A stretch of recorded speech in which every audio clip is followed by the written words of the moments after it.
सोलापूर शहरातील संपूर्ण फुटपाथचा दुरुपयोग होताना दिसतो आहे। या सर्व बाबी प्रशासन, स्थानिक प्रशासन आपल्या उघड्या डोळ्यांनी पाहत असतो। फुटपाथ म्हणजे पादचाऱ्यांनी पायी चालण्यासाठीची जागा, परंतु सध्याच्या परिस्थितीत शहरातील दुकानदारांनी फुटपाथवर आपला कब्जा केला आहे की काय असे चित्र दिसून येते। शहर भागात मुख्यतः विशेष महत्त्वाच्या ठिकाणी वाढते ट्रॅफिक, पार्किंगची समस्या आणि फुटपाथवर अवैध व्यवसाय यामुळे पायी चालणाऱ्यांना तारेवरची कसरत करावी लागते।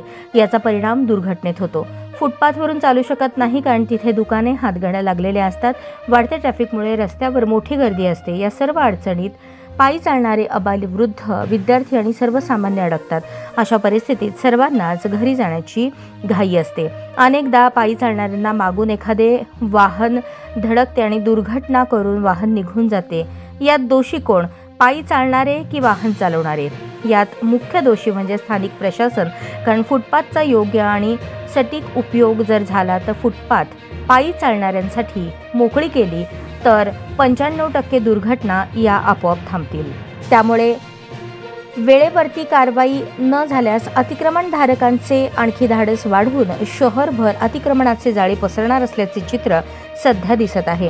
आता राजकीय पक्षाचा जिल्हाप्रमुख अतिक्रमण बादशाह ठरणार की महापालिका प्रशासन कारवाई करून किंग ठरणार हे पाहणे महत्त्वाचे आहे।